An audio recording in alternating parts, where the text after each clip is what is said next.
کہ اللہ تعالیٰ نے حالت حیض میں زوجہ سے ہم بستری کو حرام قرار دیا کیونکہ اس میں گندگی ہے۔ آپ دیکھیں کہ وہ گندگی اس درجے کی نہیں ہے جتنی اورل سیکس میں گندگی ہوتی ہے۔ اگر اس میں ڈسچارج ہو جائے بندہ، انسان جو بستری کرنے والا ہے زوجہ سے، وہ منہ میں ڈسچارج ہو جائے تو آپ سوچیں کہ اللہ تعالیٰ شرمگاہ کو گندگی سے بچا رہے ہیں، جس کی وجہ سے حیض کی حالت میں ہم بستری کو حرام قرار دیا۔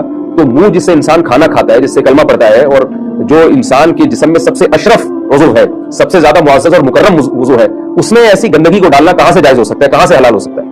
تو آج بعض متجدد قسم کے لوگ جو ہے نا اس کو حلال قرار دے رہے ہیں، یہ بالکل غلط ہے۔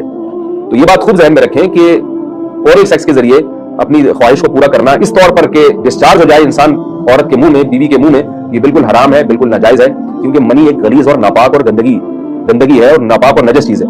بعض حضرات یہ کہتے ہیں کہ منی پاک ہے، مگر یاد رکھیں منی کے پاک ہونے کے دلائل مضبوط نہیں ہے، منی کے ناپاک ہونے کے دلائل بہت مضبوط ہیں۔ سب سے پہلی دلیل قرآن مجید میں آتا ہے الم نخلقکم من ماء مہین، ہم نے تمہیں غلیظ اور پلید پانی سے پیدا کیا، ذلیل پانی سے پیدا کیا ہے۔ تو اس میں بھی اشارہ ہے کہ منی ناپاک چیز ہے۔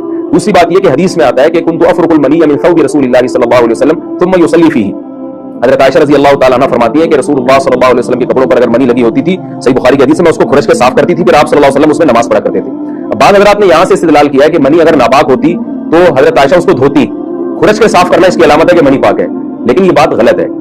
اگر منی پاک ہوتی تو حضرت عائشہ کو کھرچنے کی ضرورت نہیں تھی۔ بات یہ ہے کہ وہ نجاست جس کا ایک باقاعدہ جسم ہوتا ہے اور وہ کھرچ کے جسم سے یا کپڑوں سے الگ ہو سکتی ہے، تو اس نجاست کو پاک کرنے کا طریقہ یہ ہے کہ اس کو کھرچ دیا جائے۔ ناپاک تھی تبھی تو حضرت عائشہ رضی اللہ تعالیٰ عنہ اس کو باقاعدہ کھرچ رہی ہیں اور دور کر رہی ہیں۔ اور گیلی منی کو یہ ثابت ہے کہ حضرت عائشہ رضی اللہ تعالیٰ عنہ آپ صلی اللہ علیہ وسلم کے کپڑوں سے دھویا کرتی تھی اور آپ صلی اللہ علیہ وسلم اس میں نماز پڑھا کرتے تھے۔